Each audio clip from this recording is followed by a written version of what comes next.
हिंदी में यूपीएससी की तैयारी से संबंधित प्रोग्राम्स को देखने के लिए सब्सक्राइब करें स्टडी IQIAS हिंदी। आप सभी का एक बार पुनः स्वागत है स्टडी IQIAS के हिंदी ऑनलाइन प्लेटफॉर्म पर। मेरा नाम है अभिषेक कुमार। इमेजिन करें कि आप सोकर उठते हैं और आपको मालूम चलता है कि आपके आसपास से कोई एस्टेरॉइड अर्थात क्षुद्र ग्रह गुजर गया है, या फिर किसी प्रकार का क्षुद्र ग्रह आपके आसपास के निकटवर्ती क्षेत्र में आकर गिरा है। कैसा लगेगा? और ऐसा ही कुछ हुआ है रसिया के यकूटिया प्रांत में। सबसे पहले हम डिस्कस कर लेते हैं कि एक्चुअली क्षुद्र ग्रह होते क्या है। देखिएगा कि वह प्रोसेस जिसके द्वारा आकाशीय पिंडों का निर्माण हुआ, अर्थात तमाम प्रकार के ग्रह, नक्षत्र, तारे, उल्कापिंड, ये सब जिस प्रोसेस के थ्रू बने हैं, उसी प्रोसेस के थ्रू ये क्षुद्र ग्रह भी बने हैं। परंतु याद रखें कि ये ना ही पूर्ण तारे हैं और ना ही पूर्ण ग्रह हैं। ये बेसिकली जो नासा है ना, अर्थात national aeronautics and space administration, NASA इसको शॉर्ट में कहा जाता है, इसके अनुसार ये जो क्षुद्र ग्रह है ये मंगल और बृहस्पति के मध्य में पाए जाते हैं और इस बेल्ट को कहा जाता है क्षुद्र ग्रह बेल्ट या फिर एस्टेरॉइड बेल्ट के नाम से इसको जाना जाता है। और ये सूर्य के राउंड लगाते रहते हैं, जैसे कि समस्त प्रकार के ग्रह, नक्षत्र, तारे ये एक दूसरे की परिक्रमा करते हैं। सेम एज ये क्षुद्र ग्रह भी सूर्य की परिक्रमा करते हैं। परंतु यदि मान लीजिए कि यह ग्रह के ग्रेविटेशनल फोर्स यानी कि गुरुत्वाकर्षण क्षेत्र से यदि बाहर आ जाते हैं, या फिर पृथ्वी का गुरुत्वाकर्षण क्षेत्र इनको अपनी ओर आकर्षित कर लेता है, तो पृथ्वी पर ये देखने के लिए मिलते हैं। कई बार ये पृथ्वी के वायुमंडल में प्रवेश कर पाते हैं और कई बार ये पृथ्वी के वायुमंडल में प्रवेश नहीं भी कर पाते।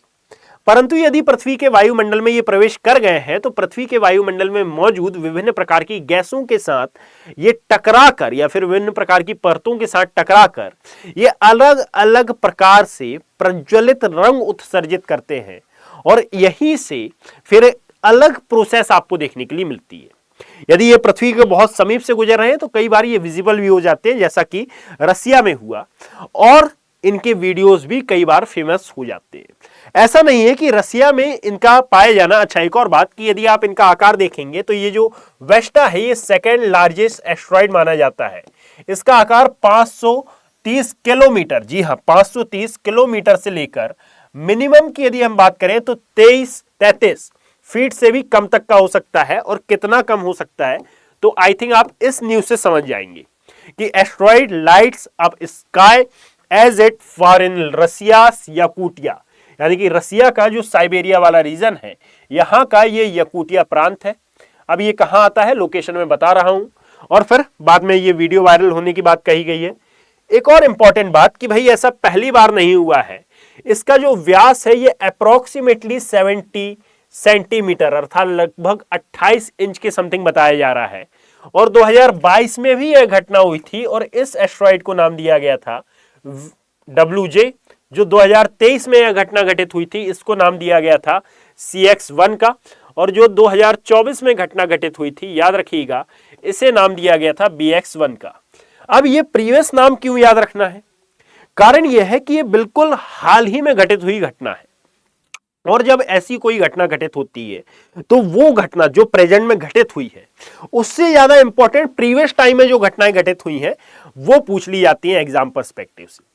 यानी कि जो घटना घटित हो गई है इन प्रेजेंट टाइम वो तो सभी ने पढ़ी है, प्रीवियस टाइम में कौन कौन सी हुई है इसके बारे में भी आपको नॉलेज लेना होता है, और एक्चुअली में उन्हीं के बारे में आपको जानकारी प्राप्त होनी चाहिए, जिससे यदि एग्जाम में इस घटना को ना छोड़कर प्रीवियस टाइम में घटित घटना के बारे में पूछ लिया जाए तो वह भी आपको बन सके। Is that clear? अब जरा देखिएगा कि यदि आप इस मैप को देखते हैं, अच्छा उससे पहले 2 मिनट, कि यदि आप कभी 2025, 2026 या फिर 2027 के यूपीएससी एस्पिरेंट हैं और आप किसी एक अच्छे बैच की तलाश में हैं और आप स्टडी IQIAS हिंदी के बैचेस ज्वाइन करना चाहते हैं, तो मैं आपको बता दूं कि भाई सभी के बैचेस स्टार्ट हो चुके हैं।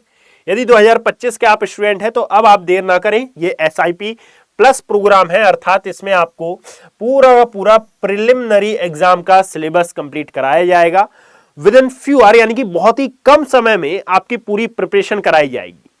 बट इन बैचेस को ज्वाइन करने की सलाह मैं उन्हीं को दूंगा जिन्होंने अपना पूरा कोर्स एक बार कंप्लीट कर लिया है। तो यदि आपने कोर्स कंप्लीट कर लिया है और आप रिवीजन करना चाहते हैं तो ये बहुत ही अच्छा मौका है आपके पास, क्योंकि 10 दिसंबर से यहां पर बैचेस स्टार्ट हो रहे हैं और इनकी जो टाइमिंग रहेगी ये शाम को 5 बजे अर्थात 5 PM की इसमें टाइमिंग रहेगी। ठीक है, यहां यदि आप AKB लाइव कोड का यूज करेंगे तो यहां आपको मैक्सिमम डिस्काउंट देखने के लिए मिलेगा और साथ ही साथ वो सभी सब्जेक्ट जिनको यूपीएससी का पिलर माना जाता है ये यहां पर कंप्लीट होंगे, यानी कि बिल्कुल प्रीमियर एग्जाम से लेकर बिल्कुल बेसिक से लेकर एडवांस तक का रिवीजन आपको कराया जाएगा, जो कि बहुत ही इंपॉर्टेंट माना जाता है। अब आप ये ना सोचें कि भाई एडवांस रिवीजन तो हम खुद कर सकते हैं। भाई खुद तो आप बहुत कुछ कर सकते हैं, परंतु कहीं ना कहीं आपको एक सलाहकार की जरूरत होती है और वो सलाहकार बनकर सामने आते हैं आपके फैकल्टी, जो कि स्टडी IQ IAS हिंदी के प्लेटफॉर्म पर आपको बेस्ट मिलेंगे। और साथ ही साथ यदि इसकी PDF आपको डाउनलोड करनी हो तो आप इस टेलीग्राम चैनल को फॉलो कर सकते हैं और साथ में किसी भी डाउट के लिए आप मेरे सोशल मीडिया प्लेटफॉर्म से भी एड ऑन हो सकते हैं, जुड़ सकते हैं। और यदि 2026-27 के लिए बैचेस हैं तो आप डिस्क्रिप्शन में जाके डायरेक्ट लिंक पर क्लिक करके वेबसाइट को भी विजिट कर सकते हैं। जरा देखिएगा कि एक्चुअली ये जो लोकेशन बताई जा रही है ये है हमारा ये है हमारा रसिया वाला क्षेत्र। और रसिया में जब आप पूरी भाग को देखते हैं तो इस रीजन को नाम दिया जाता है साइबेरिया वाला रीजन। और इसी साइबेरिया क्षेत्र में यह जो प्रांत रेड कलर का मैंने मार्क किया हुआ है इसको नाम दिया जाता है बच्चे क्या, याकुटिया क्षेत्र। और याकुटिया का वह क्षेत्र जहां पर यह एस्ट्रॉइड गिरा है, इस एस्ट्रॉइड को नाम दिया जा रहा है, इस एस्ट्रॉइड का प्लेस है यह वाला, यानी कि यहां पर यह उल्का क्षुद्र ग्रह गिरा है। और एक्चुअली ये गिरा नहीं है, इसके निकटवर्ती क्षेत्र से गुजरा है, अर्थात भूमि के समीप से यह गुजरा है। परंतु इंपॉर्टेंट इसलिए है क्योंकि जब यह गुजरा तो इसका पूर्वानुमान पहले नहीं लगाया गया था। इससे पहले क्षुद्र ग्रह पृथ्वी के समीप से गुजरा जरूर था, परंतु कहीं से उसको देखा नहीं गया था नॉर्वे, स्वीडन, फिनलैंड के अलावा। परंतु वर्तमान में ये जो याकुटिया वाला क्षेत्र है यहां पर इसे कैप्चर भी किया गया है। हानि कुछ नहीं हुई है, केवल और केवल ये गुजरा है। और ऐसी ही कोई घटना कहलाती है, ऐसी ही एक और घटना को हम कहते हैं उल्का पिंड के द्वारा होने वाली घटना। याद रखें कि उल्का पिंड का भी संबंध इसी से माना जाता है, अर्थात यदि ऐसी कोई एक्टिविटी होती है तो उसको वन लाइनर के थ्रू आपको अपनी कॉपी में नोट डाउन कर लेना है।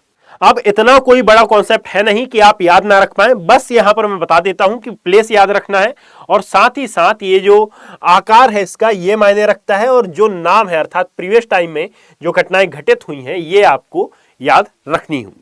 धन्यवाद। हिंदी में यूपीएससी की तैयारी से संबंधित प्रोग्राम्स को देखने के लिए सब्सक्राइब करें स्टडी IQ IAS हिंदी।